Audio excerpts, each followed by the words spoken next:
Let's say Direct Auto could make your auto insurance needs much simpler, like with friendly local agents who want to help you get insurance no matter what. Is that enough to get you to ask for a free quote? Or are you one of those people who need comedy to convince you? We could put in a laugh track. Or we just stick to having the friendliest, most helpful agents this side of the Mississippi. Or whichever side of the Mississippi fits you best. Call, click, or come by Direct Auto for a free quote and keep driving. Rate savings vary. Terms apply. How you buy can affect price. By insurers from the National General Group, Winston NC. I think you can have populism without racism. On this episode of Transition Virginia. Just because it fits on a bumper sticker doesn't make it a good slogan. Election 2020. It's frustrating. With our friends at Bearing Drift's brand new podcast, starring Matt Colt Hall. We have voters who identify with Donald Trump who will never vote again because we're not going to have another Donald Trump candidate. And Mike Allers. I believe if Glenn Davis was the candidate in VA2, he could have won. We talk about the presidential race, the redistricting amendment, and those comments from Abigail Spanberger. She said those comments 100% on purpose. She knew it was going to be leaked because she wants to take that mantle. All that and so much more on this episode of Transition Virginia.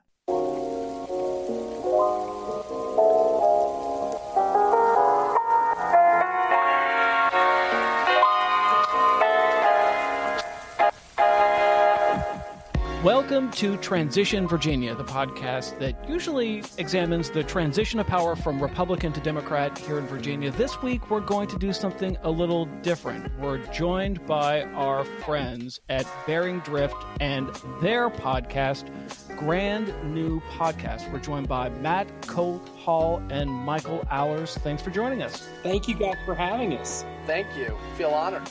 Yeah, so let's just dive right in, guys. We've got a lot to unpack about the 2020 election, and I guess we should just start at the top. Let's discuss the presidential and Mark Warner. So where do we want to start on the presidential? What do you think the narrative is in Virginia?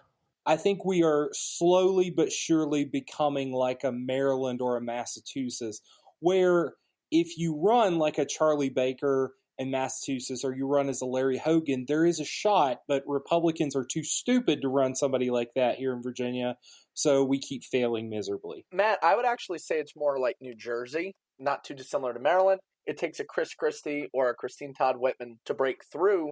It always seems like Virginia's unlike Maryland and New York and California, where there is a strong tradition of conviction, I guess going back to Patrick Henry, and people would rather be right than win sometimes. And I think that seems to be the issue in Virginia. Michael, what are you hearing? What are people saying to you? I'm sure you've done a number of interviews. One of the people that I interviewed about this is former Delegate David Ramadan. He's now at the Shar School at George Mason University, and he has some advice for Republicans. They have to denounce Trumpism. They have to denounce white supremacy and go back to the basics of conservative principles versus winking at white supremacy and nationalism. Matt Colt Hall, do Virginia Republicans need to denounce Trumpism? Do they need to denounce white supremacy? Absolutely. But do they need to denounce Trumpism? How do you separate the two? We have voters who identify with Donald Trump who will never vote again because we're not going to have another Donald Trump candidate. So it's a complicated question. There are Trump voters out there who do not have views on, are not white supremacists. They're not bad people. They just want to be heard and they want to be listened to, especially in southwestern Virginia. They want to just be heard and they want somebody to pay attention to their issues. And so that's a hard question to ask. I don't think it's a hard question to ask, actually. I think you can have populism without racism. You do not have to support the Confederacy to support the working man or the hardworking entrepreneur or the immigrant that wants to get ahead in this country or this state. It's like straining rice. We put the rice in the little strainer, all right, and the racism or any dog whistles need to be drained out, but you could still have a populist message that works for the folks, hardworking folks in Northern Virginia, and where Matt is in Southwest. You know, one thing that might be curious to do is to kind of define our terms here. So how would you define what Trumpism is? Trumpism, at least for me, is a embrace of protectionism, is an embrace of jobs for Americans, putting America first, as he likes to say.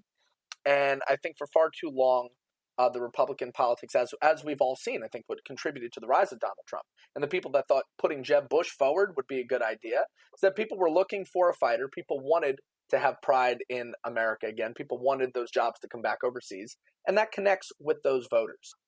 And what about this debate we're hearing from inside of the Democratic Party between the Abigail Spanberger wing of the Democratic Party and the AOC wing of the Democratic Party in terms of socialism and defund the police and the message that's going to win?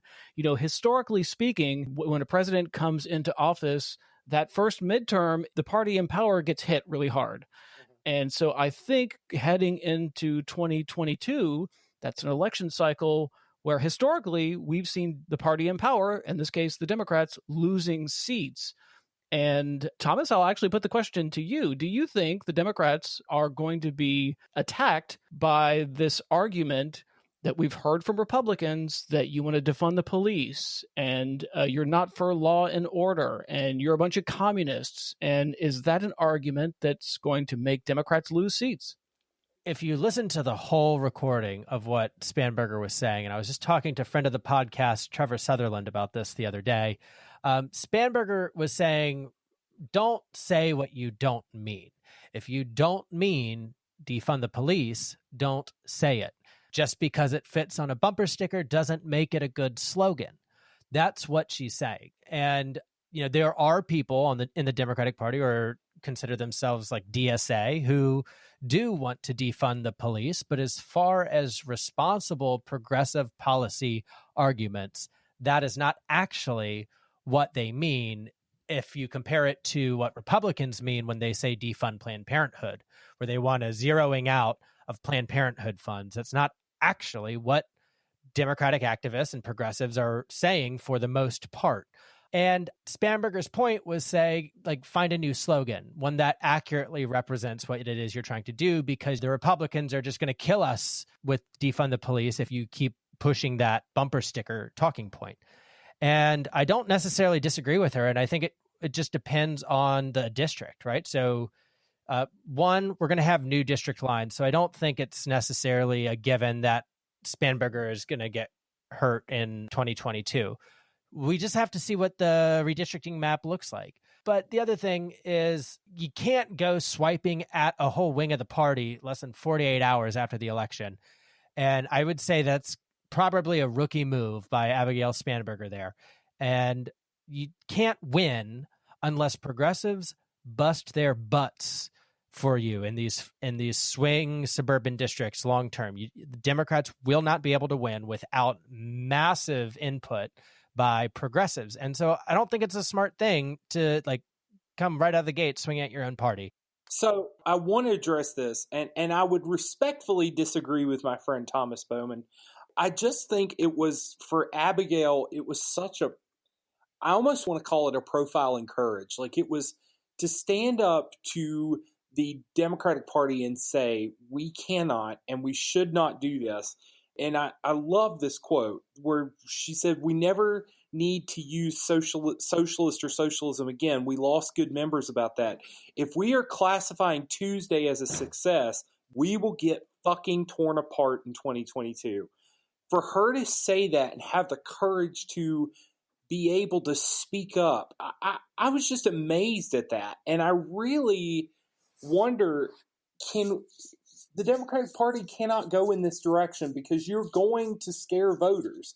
And especially, you know, in places where we can't talk about defunding the police in rural America, because we know for a fact that, you know, if they have less funds to actually respond to calls, that means that call that from a police officer that would only take 20 minutes is now going to take 40 minutes because there's less officers on duty. So I think it was a real profile encouraged moment for Abigail Spanberger, and kudos to her for standing up to the progressive arm of the Democratic Party. So I'd have to respectfully disagree with Thomas there. Well, Matt and Thomas, I think she knew it was going to be leaked. Quite possible. And I think because she understands what it is to be a Democrat in a Trump-friendly district, Virginia might be trending blue, but Virginia is the party of Abigail Spanberger, Terry McAuliffe, Chamber of Commerce Democrats who believe in public safety. And I think that's who Virginia always is. And I think absolutely Abigail Spanberger drew the line. And I think Joe Biden's biggest enemy is not going to be Republicans. It's not going to be Spanberger. It's going to be progressives and their version of the Freedom Caucus. I think it might be McConnell, but yeah. I hear what you're saying, and I know you guys characterized it in a term of like we disagree. I don't know that both things can't be true at once, right? I don't think that it's a fight between left and right, and I think did AOC take bait? Yeah, probably. We don't need to be swinging in either direction. Yeah, speaking, as a Democrat, I don't I don't really want to see Democrats fighting right now. We've got probably, in my opinion, the next 65 days or however long it is till inauguration are going to be the most dangerous because Trump's kind of like a cornered rat or like a cornered animal, right? And he's like, his life is going to get miserable as soon as he's not in office. Like he's got stuff that he can't hide from that Biden, even if he wanted to be magnanimous, couldn't pardon, right? It's as simple as that. I think Biden would, though, because I think Biden understands that. He can't pardon at a state level. So it doesn't matter if Biden wants to be magnanimous. Trump's life gets miserable. On the issue of tone, on election night, I went to the Warner, wasn't really a victory party. It was a Warner media availability. And it's actually the first time that I've left my house and actually interviewed somebody in person since March. And so it was at this press availability where this is minutes after the polls closed, and the AP immediately called it for Warner, and he's giving his essentially a victory speech. He talked about the difficult situation facing the country and Virginia right now. And this is what he said. And the only way that we're going to be able to build back better is if Americans become united. That means ending the kind of attack rhetoric and mean-spiritedness that too often has infected our political discourse. Is it too naive to believe that America can end the attack rhetoric that has infected our political discourse? I think it is naive. I think it's absolutely naive because we will never have another, as Republicans, I firmly believe we will never have another Mitt Romney-esque presidential candidate. We're never going to have the nice guy because the voters just won't go for it. They'll be like, next, because we had the opportunity to nominate Jeb Bush or Marco Rubio. We had all the opportunity in the world and we passed on it. And we have to think about, we will never get those voters to come out again if we run nice corporate, here I am in my $5,000 Brooks Brothers suit. Let me talk about capital gains taxes. Never mind your little manufacturing job. I don't care about that. I care about the geopolitical politics of making sure that job can be shipped to China. I'm curious about the dynamics here in Virginia. So, and if you think about the future of the Republican Party, the Republicans have had a really hard time winning statewide since the era of Bob McDonnell. And, one thing that is striking is that we're now at a point where the Democrats sort of run the table on everything. And it wasn't that long ago that Republicans held basically every statewide office, and they kind of ran the table. In fact, on election night at that Warner event, I ran into Tim Kaine, and I was able to chat with him about the election night results. And while I was speaking to him, actually, the Associated Press called Virginia, and I asked him, this is a striking turnaround considering when you, Senator Kaine, first ran for office back in 2001, Virginia was essentially a red state, and now Virginia is a blue state. This is how he responded to that. When Mark and I ran in 2001, Republicans had everything: electoral votes, both U.S. senators, all statewide officials, the congressional delegation, both houses of the state legislature. We have, over the last 20 years, we've engineered the biggest political turnaround in the United States of any of the 50 states. The biggest political turnaround. Does anyone dispute Senator Kaine on that? And if that's the case, what does that mean about the future of Virginia? No, I think absolutely. It's true. They what a comeback for them. But here's where Republicans need to find the needle. Bob McDonald's message of pro-jobs, transportation, that could win today. I thought we had that candidate with Ed Gillespie. And if you look at Ed Gillespie's 2014 race, he almost picked off Mark Warner. He was pro-immigration, he was pro-jobs, he was pro-growth. And that almost won. But then, in 2017, unfortunately, Gillespie got scared by the crazy Corey people, who are now going to be the Amanda Chase people. And he got scared and co-opted their message. And you had a guy from New Jersey defending Confederate statues. That shouldn't have happened, and it was a distraction. And he could have beaten Ralph Northam if he didn't go down that rabbit hole and these cultural hills to die on. Well, and the other thing, Mike, when we talk about Ed Gillespie, that I think he ran way too conservative in that primary. He sat on about $2 million where he could have just hammered the crap out of Corey Stewart, and he probably should have. But we've had such a dramatic shift in Virginia. I saw a tweet during the election cycle.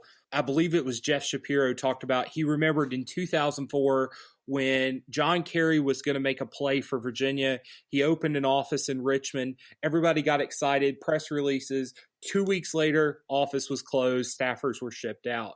Now we're fast forward 16 years later, and the Trump campaign wasn't really here. They handed out signs.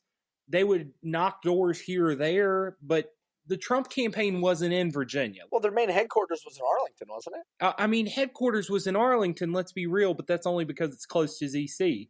Like the actual Trump apparatus, the only thing they were really doing is like targeted door knocking, and every once in a while they would hand out 5,000 yard signs. We weren't on the radar. And so, yes, I agree with Senator Kaine. We have dramatically shifted. All right, well, let's take a break. Transition Virginia is here with brand new podcasts, Matt Colt Hall, Michael Allers. I'm Thomas Bowman. Our co-host is Michael Pope. We'll be right back to discuss the congressional races.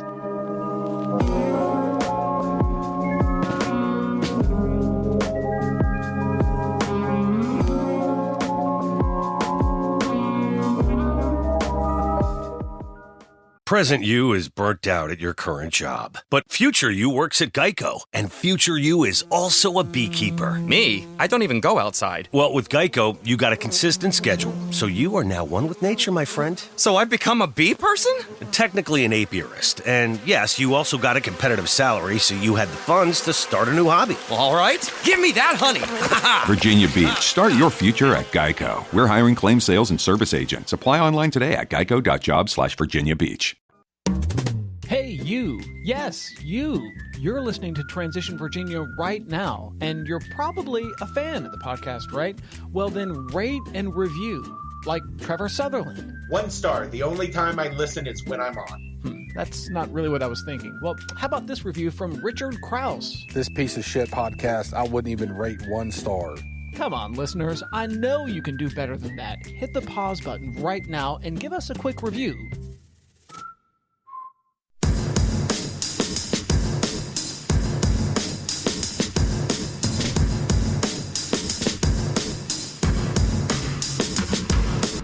And we're back on Transition Virginia. We're talking about election 2020 and who's up and who's down and what it means for the future. Let's look at the congressional races. Now, Virginia has 11 congressional districts, and in this election, they all held. All the incumbents won, and the Republicans were able to hang on to that 5th congressional district. Let's start there. That was actually the most drama there is in that 5th congressional district. Denver Riggleman, of course, was not able to hang on. Bob Good unseated him, and that strange drive-through kind of primary that happened over the summer. And lots of Democrats were hoping that Cameron Webb would be able to knock him off. Obviously, that did not happen. So we've got Congressman Bob Good headed to Washington, D.C. That's a scary sentence. It is a scary sentence. I'm not happy about it. Ugh. When we do the transcription, Thomas, how are we going to spell what Matt Colt Hall just said? I don't know how that's going to work. I think Matt just had an aneurysm. Are you alive, Matt? Still? Are you okay? I am alive, but I'm a very frustrated person about this race because I just it's frustrating because you have Cameron Webb was an extremely smart, articulate, well put together. We had him as a guest on our podcast. You had him on a guest on your podcast. He is just a bright individual. And Bob, Bob is going to be the most irrelevant congressman in the delegation in Virginia. He will probably be the most irrelevant person only besides Marjorie Taylor Greene in the U.S. Congress. They'll both be the most irrelevant people in the Congress. Nobody will listen to them. They'll probably get thrown on the House Committee on Staplers because they'll be irrelevant. Nobody really cares what they say. He's going to try and wrestle Jim Jordan. He's going to try and wrestle Jim Jordan because of that terrible, god-awful ad. Oh, my God, it was awful. But, I mean, we're right back where we were with Dave Bratt. At Bering Drift, we always called Dave Bratt the most ineffective member of the U.S. House of Representatives. I think that Bob Good will continue that title with the exception of Marjorie Taylor Greene. They will both be so ineffective that nobody will ever pay attention to them, and they'll just be like, whatever. Yeah, but Matt and guys, you know as well as I do, if Donald Trump was not at the top of the ticket, and this was in 2018 or in 2022, Bob Good would have lost. I think Bob Good benefited from just down ballot, even though Cameron did appeal to some Trump voters. I don't think this is the last we've seen from Cameron Webb, and post redistricting, it's going to be interesting what the fifth looks like, or if potentially we get a new congressional district, because I do think Cameron Webb will eventually go to Washington in one form or another. Let's talk some numbers here. I don't know what the proportion of registered voters is to population here, but I can tell just by looking at the numbers on VPAP that Dems did not turn out enough votes, period. And the weakness is in their absentee ballot program, where Charlottesville City, they're supposed to be their best locality, had fewer than 500 absentee votes. That doesn't, what are you doing? I'm not trying to be rude or disrespectful, but if you wanted to win, you didn't do it. Thomas, do you think it's door knocking though? Because even though I'm outside of the fifth, my dad still lives there. I lived a large portion of my life in the fifth. When I was there, I didn't see any door knocking efforts. I can't speak for that campaign because I don't know if they were door knocking or not, but I do know that Dems generally were not door knocking in this campaign season. And look, AOC is right, and the lessons that Dems should be learning is that, one, you can't win without a robust field campaign. All of the targeted squad that thought they were going to be in tough races decided they didn't have a choice but to maintain their field programs, and they won handily, whereas Dems, who were supposed to have easier races, did not win handily, or they even lost. So you're right. I think Dems can't win big without a field campaign. That, right there, I've always been a believer in field. Also, you need to be very smart when you're dropping ads and your digital stuff. So AOC points out that many Dems who lost or should have won and didn't had no coordinated digital campaign in the final weeks before the campaign. In fact, many of them were spending $0. So if you're not knocking doors, what are you doing? Mail, we're past the direct mail age for the most part. Yes, there are some voters in districts where it matters, but for the most part, the whole game is digital. What are you doing if you don't have a digital spend? If you're not knocking doors as a Democrat, you can't win. And so clearly there's a disconnect between the people that Dems thought were going to come out and vote for them and the people who did think they were going to come out and vote for them.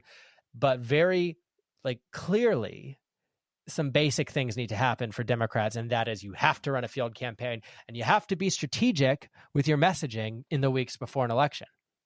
Well, and let's talk about this, Thomas. I'm looking at the VPAT map, and Fluvanna County, along with Nelson County, Prince Edward, and Brunswick. Now, these are all counties that are rural, and you've got Cameron Webb winning in those counties. And so they didn't completely mess everything up on the Webb campaign. They were winning some of those counties that are considered, traditional rural counties. So I don't think they completely made a mistake. But I will say they had a lot of money. They had so much money, and it just didn't work out. And so I have to agree that maybe they should have ran a more aggressive field campaign. I also think a Denver Riggleman formal endorsement would have helped. Agreed. I was looking for that because they met at the distillery, and I'm like, okay, here we go, and then nothing. I agree. That should have happened. Lest we all forget, Denver Riggleman still wants to run for office as some kind of quasi-conservative in Virginia. And if you go and endorse a Democrat, like game over, game, set, match, they won't let you. I mean, even in the party, they won't let you be a member of the party, much less a candidate for the party. So I kind of understand why he didn't do it, but like it would have changed the whole dynamic. But Matt, if he's running as an independent for governor, it doesn't matter, and that's kind of what I thought. It seemed like, because remember Denver, with 2 weeks before the election, he goes, maybe I won't vote for Donald Trump. Like he was already kind of digging himself out of the Republican apparatus. So this would have, I think, with 2 weeks to go, I think that could have put Cameron Webb over.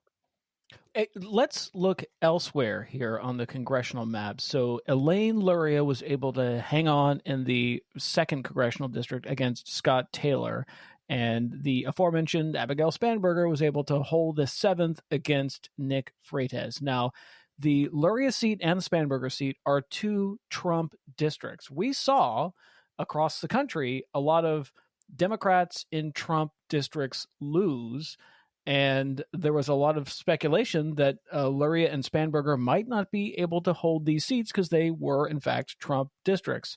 What do we think of the performance of Scott Taylor and Nick Freitas? Can I just comment and say how fucking annoying it is that we lost Virginia Beach? Like, Republicans are supposed to win Virginia Beach. We are supposed to just have that military vote locked down. Yeah, but Matt, it's always flip-flopped. No, we always used to win Virginia Beach, and then we just let it go. We'll come back to the second. But for Spanberger and Freitas, as to the original question, I think Freitas overperformed expectations. I agree.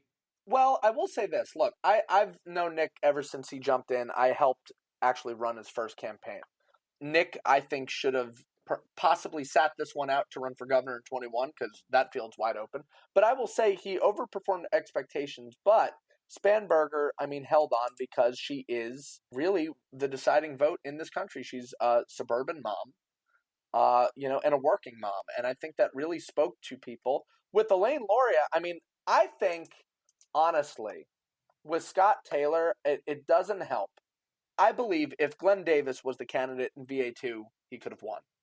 And I think Scott Taylor is always running for office. I think Nick has to be careful because he this is his second try at federal office, and with the write-in snafu, Nick does have to watch that because you don't want to turn into that. But Scott Taylor, he has run too many damn times for any office under the sun. Look, no disagreement from me on any of those points. Spanberger held on because you're right. She is kind of the modern Democratic Party for the most part, suburbanite woman. She happens to be a white woman, which is where I guess the Henrico Dems are, but suburban women are the Democratic Party right now. Plus, Thomas, and Matt has to know, look, I'm a Yankee. Matt knows that. I'm originally from New York. There's a lot more of us that are coming down to Henrico. The Yankees are invading Virginia. Come one, come all. Yeah, but here's the thing, though. We have to adapt to that. That's what we're not catching on. We can't say, oh, the Yankees are coming, the Yankees are coming. If the Yankees are coming, we'll then convert the Yankees, because I'll tell you right now, we don't want to live up there with high taxes. Let's just look at what Texas did. They thought that they would be real brilliant and invite a bunch of people from California over who liked the thought about no taxes and low government, and then wanted the transportation system that California had, wanted all the other things that California had, and they start liberalizing the state. Now, it did not flip blue in 2020, and if you talk to most of the Texas Democrats. They never expected it to flip blue. I'm still sweating over it, though. Yeah, we better wake up. Georgia's a wake-up call. The year they've been saying over and over is 2024 and maybe 2022. They've been very consistent on that one for the last 5 or so years that I've been in discussions with them. Yeah, but see, Thomas, this is why Democrats are smart and Republicans have to take notes. Yeah. You guys Democrats will infiltrate school board, city council, dog catcher, build up that apparatus. Every single position matters. Every localized race matters. House of Delegates, state Senate, and then you have the state. They did it in Virginia. They're going to do it in Georgia. They're going to do it in Texas eventually if we don't wake up. So it's like, instead of being unfriendly to the Yankees, look, the Yankees escaped the North for a reason. Let's welcome them, because there's more people, I believe now, born outside of Virginia than in Virginia now. I want to ask a question about Abigail Spanberger. So these comments that she made about the future of the Democratic Party and defund the police and the potential for Democrats to be attacked as socialists, this has really kind of put her on the map. I mean, since the election, she has become a household word in a way that she wasn't before.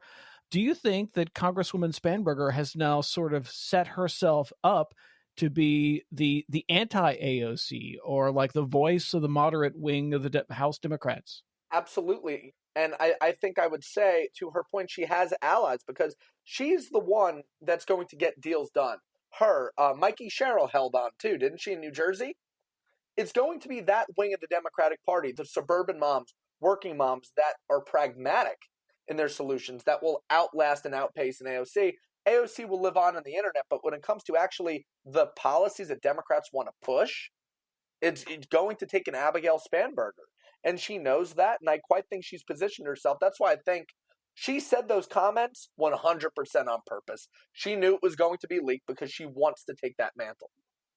Well, and the thing I want to say about Abigail Spanberger is that she is a Chamber of Commerce Democrat. You know, for so long, the Richmond business community was spoiled by Eric Cantor. They loved Eric Cantor, and then Cantor lost. And so they had to put up with Dave Bratt. And it got to the point where the Richmond business community wouldn't do anything with Bratt. So they found somebody who could beat Dave Bratt, because they couldn't beat Bratt in a primary or a convention, because the Republicans were just like, oh my God, we love him, even though he's completely ineffective. So let's just get a Democrat who will talk about our issues as a Chamber of Commerce Democrat. She can go to a union meeting, but at the same time, she can walk into a country club and be like, I can talk to business owners without sounding like an idiot. So I think there will be a wing of the Democratic Party that is what I call a Chamber of Commerce Democrat, and I think she could be the leader of that wing of the Democratic Party, especially in the House of Representatives. All right, let's talk the 2nd district real quick, because you guys have been very eager to get to Loria. The reality is, not only was Scott Taylor a uniquely bad candidate looking at felony election fraud from the last time he ran for office, and by the way, those staffers will roll on him if they haven't already, because they always will. That's why Republicans have to pay staffers more. Everybody has to pay staffers more. Shout out to the Campaign Guild of America and IBEW, who just unionized the Democratic Party. But anyway, the Stolly machine, which has dominated politics in Virginia Beach, is facing an existential crisis right now, and they're not going to maintain their hold on the locality, especially when all of those military voters, as you say, you know, I'm core millennial, right? So the war on terror started, of course, in 2001. We went into Afghanistan and then subsequently Iraq in 2003. We've been at war my entire life, and my generation got sent to these same wars. And a lot of people go into the military as Republicans and they come out as Democrats, and especially the officer corps, 80% against the president here. So the reality is that you can't take vets as Republicans. You can't take vets and military active duty for granted anymore. And Democrats, by the way, I don't think they should be taking the suburbs for granted, because wealthy white people and wealthy people in general have never been a main constituency of the Democratic Party. They run it, though. They sure do. That's that's the thing. I mean, Thomas, that's a good point. I think, you know what the number one lesson for 2020, federal and state, is this. No one's a monolith. Vets aren't a monolith. Black voters aren't a monolith. Latinos are not a monolith. No one's a monolith. Everyone is up for grabs. And I think that's why an insane amount of voters turned out for Biden and an insane amount of voters turned out for Trump. Now, I think with Scott Taylor, the reason I knew he was going to lose is because he took his photo from when he was running for Senate with the Blue Ridge Mountains behind him and stuck that on a Virginia Beach ad. That is true. And that was the moment I told Matt, I said, this guy's not winning. Those were Blue Ridge Mountains in his Virginia Beach photo. It was like, bro. Yeah, and I was just like, there's no battleships in the background. There's no bay. There's no boardwalk. There's the Blue Ridge Mountains, 10 hours outside your district. Great job. All right, let's take a break. We could talk about this all day, but we all want to get to the redistricting amendment. So, Matt Colt Hull, Michael Allers with Grand New Podcast. Thank you for being on Transition Virginia. We'll be right back.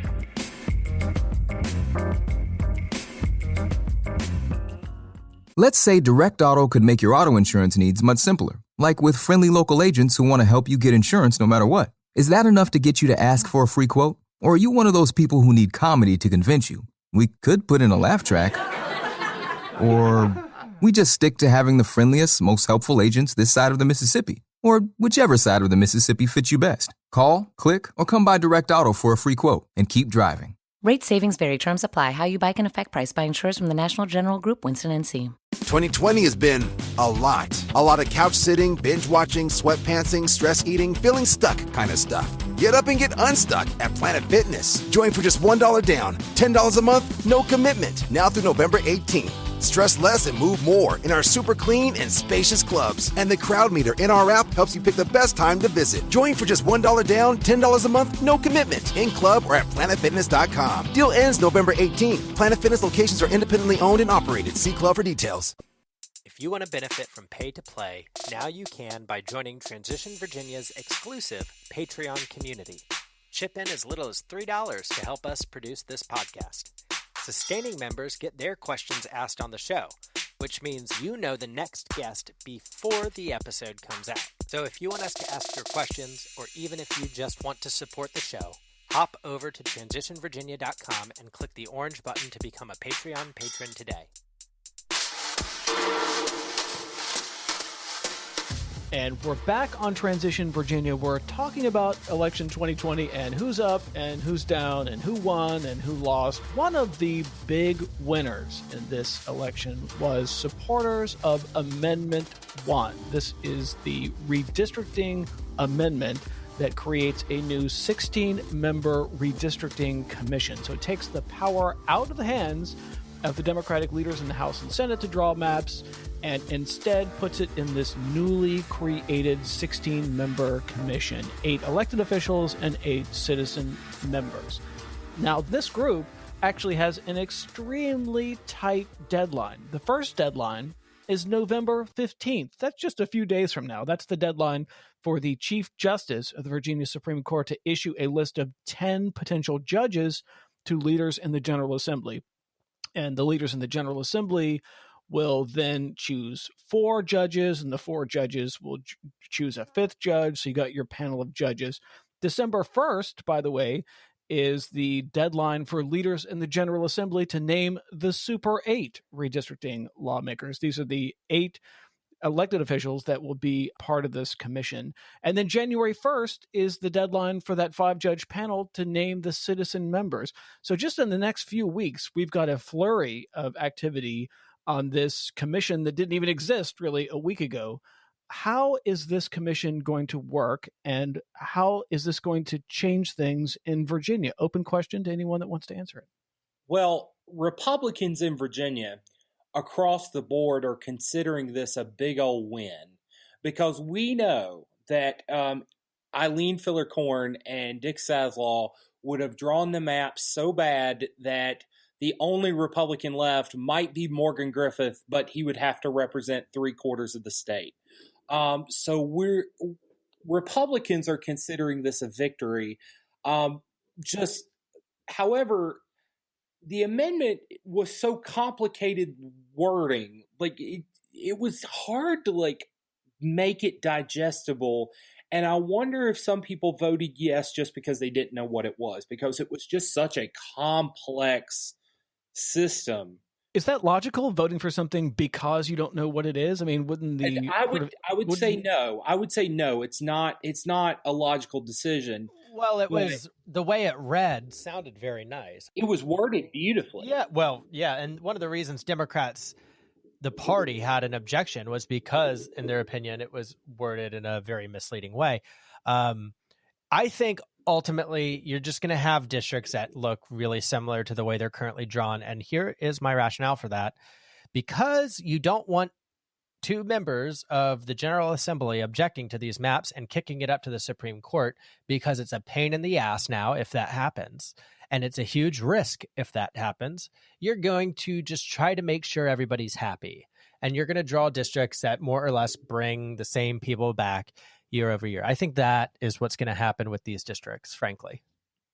I think, but piggybacking on that, Thomas, I think the threat of the Supreme Court getting involved and the Supreme Court drawing a map is something that nobody wants. I think a lot of people, a lot of elected officials, members of the General Assembly, would be really concerned if they were not involved at all in the map making process, and some strangers in the Supreme Court might be drawing the maps, and then therefore you might not be in your district, and your chief financial supporter might not be in your district, and you're really sort of gambling. You're throwing the dice by handing it over to this group of strangers. At least if you're involved in the process, that you've got some kind of control over it, even if you're not totally in control of it. So I think the threat of it going to the Supreme Court, that's a gamble. If your district is the one that's going to get lost, you're going to kick it up to the Supreme Court if you can, because you've got nothing to lose.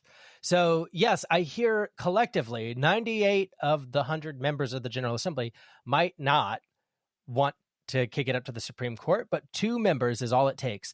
And if 2 members lose their districts, they're going to want to kick it up to the Supreme Court because they have nothing else to lose. Well, just to be clear about the whole 2-member thing, it's 2 of the 8 super members. It's not 2 members of the House. Like, it's not any 2 members of the House could send it to the Supreme Court. It's 2 members of that super 8. So if we talk about the potential people that might be on that, in the House, you're talking about Simon, Price, Gilbert, Bell, people like that. In the Senate, you're talking about Locke, Barker, Vogel, Cosgrove, people like that. So 2 of those people is what would send it to the Supreme Court. And I just don't see that happening. Can I ask a question of Michael Pope for just a second? Is there a requirement in the amendment that the representation be proportional to geography, meaning that, and it's always a worry of mine being from Southwest Virginia, is every portion of the state going to be represented? My one fear is that Southwest Virginia is going to be left out in the cold. Well, you're correct to be worried that Southwest Virginia will 100%, no doubt about it, lose seats. And this is the point of the redistricting. In fact, this was why back in the 1700s, when they created the system, it's why they created it. So areas that gain larger population will get more seats, and areas that lose population will lose seats. And I think it's pretty clear to everybody that's a part of Virginia that has lost population, and therefore Thomas is right. They're going to lose seats in Southwest. And so you're going to have members out there that are not going to be happy about any redistricting maps that are drawn, because there will be fewer seats out there in Southwest. And that is something that is going to play out as this process moves forward. Well, and you've got to be careful, just looking at the map. And you know, we have a lot of legislators who live very close together, especially if you talk about those House of Delegates districts in rural Southwest Virginia. I think about my friend Terry Kilgore lives in Gate City, and Israel Quinn lives 20 minutes away in Bristol, and then Will Wampler lives another 15 minutes up the road in Abingdon, but they represent 3 different districts. They could easily, they could easily draw all 3 of them, and you've upset Israel, who's in House leadership, Terry Kilgore, who's in House leadership, and Will Wampler, who's a freshman, and you've just drawn them in within a 40-mile radius of each other. But it's also, I mean, no one, it's not going to be a perfect win for everybody. And that's the thing. But this is the closest we have to, I think, staving off Virginia turning into a New York. That all could very well be true. I wonder what happens if we were to war game real quick. Will Moorfield and Terry Kilgore, or Terry Kilgore and Israel O'Quinn is much better, getting drawn into the same district. Terry wins. Terry wins. Duh. Kill is in his last name. That didn't work for his brother, though. The drama is not in the final outcome. The drama is in the race to get there. So what happens? Like, what does this look like in Appalachia? And, Kilgore is one of those characters who is almost bigger than the Republican Party in a lot of ways, at least in that part of the state. So what's going on here? If we have a free-for-all in rural Southwest Virginia, what does it look like? Well, I think maybe you've got the wrong. I've always heard, and it's always been speculated, that they will never draw Kilgore out of his seat. The question is, will they draw the two Wills out of their seat? So Delegate Will Moorfield of Tazewell County and Delegate Will Wampler of Washington County, getting them drawn into the same district, and they will murder each other in a primary. Although I've heard Moorfield in the past has been more open to running a convention/mass meeting, so you never know what'll happen there. Well, wouldn't he get well, based off the characteristic of Will Moorfield and then the people who vote in caucuses or conventions, why would Will Moorfield ever want that? Because he can get all the coal miners that work for his daddy to go get him. Yes. Will Moorfield is connected to the coal industry. And so he can get all those coal miners to show up in a mass meeting. So that's why in 2017, when he had a mass meeting, he got all the coal miners to show up for him. Yeah, but Matt, what if the other guy's just as big as pro-coal? Nah, you can't get more pro-coal than Will Moorfield. Well, and also we've tried that, and the reality is the Democratic Party is phasing it out. So the Democrat that would be, in my opinion, mildly successful in coal country is going to be one with a realistic plan for them to mine something else. Well, and I tell you what, though, Starla Kaiser gave us the biggest scare in 2019 in Southwest Virginia. And so if they can run somebody like a Starla Kaiser, that's gonna put a seat in play down here. There's no question about that. What I'm concerned about in redistricting, and just play this out with me, is that we're going to have to draw some of the congressional seats together. And you now have Congressman Bob Good, who sits in Campbell County, and they could easily draw him into the same district as Congressman Ben Cline. Do it. Now, Thomas, you just do it. You spoke that into existence, man. I wasn't even thinking about it. Yeah. But here's the thing, and this is what, and I've been wanting to play this out, because the people who are behind Bob Good were the same people that lost to Ben Cline in that 2018 convention. So they're looking for blood. And if it's a member-on-member congressional convention, because it'll be a convention because Republicans are dumb, it will be the biggest bloodbath that Virginia Republicans will ever see, is Congressman Bob Good versus Congressman Ben And we've been Cline. talking about that for a long time because, Ben Cline simply just isn't a fighter.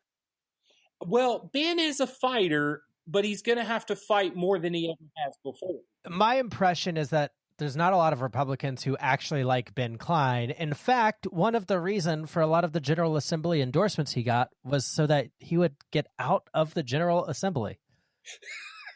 Ooh. Ben Cline is my congressman, and I like the job that he does. He is a great member, and I hope that he stays in Congress for a long time. I doubt he listens to Transition Virginia. You can say whatever you really feel, Matt. Don't be held hostage. Hey, I have a Ben Cline sticker on my car. I love the man. I think he's a great congressman. Yeah, but I definitely see that. And then you have, whatever the fifth looks like, that becomes Cameron Webb's. Or if Charlottesville gets drawn into the 7th, right where Cameron Webb lives, what could happen is Spanberger goes to the Senate, where I think she'd be very effective. especially building coalitions if Tim Kaine or Mark Warner retires. And then Webb has that seat. Okay. Or if Kaine or Warner go to the cabinet. Yeah, that's very possible. If Kaine or Warner go to the cabinet, we've got an open Senate seat, and it's Abigail Spanberger's for the taking. For the taking. Is it Spanberger? So I was talking about this with UVA's policy podcast at some point, and I agree, like that we haven't really explored it in Virginia is what comes next, especially if we get an open Senate spot.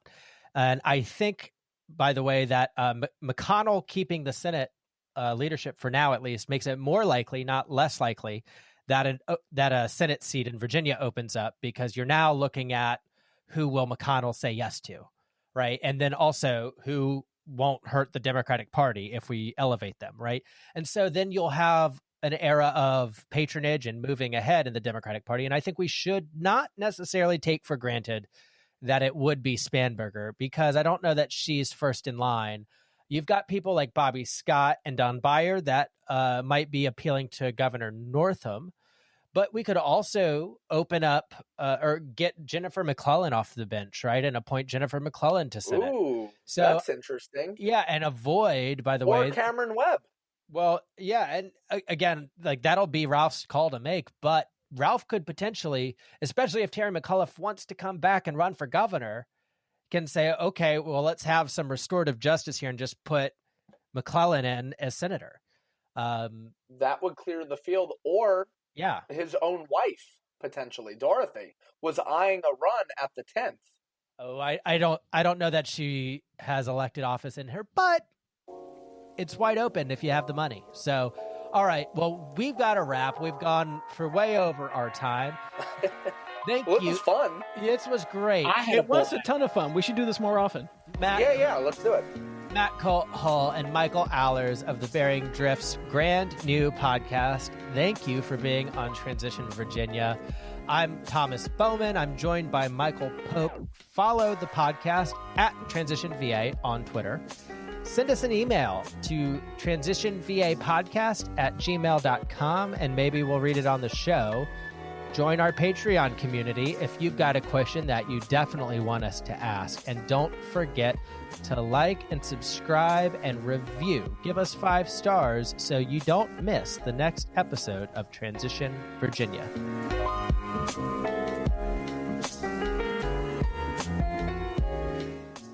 Present you is burnt out at your current job, but future you works at Geico, and future you is also a beekeeper. Me? I don't even go outside. Well, with Geico, you got a consistent schedule, so you are now one with nature, my friend. So I've become a bee person? Technically an apiarist, and yes, you also got a competitive salary, so you had the funds to start a new hobby. Well, all right, give me that honey.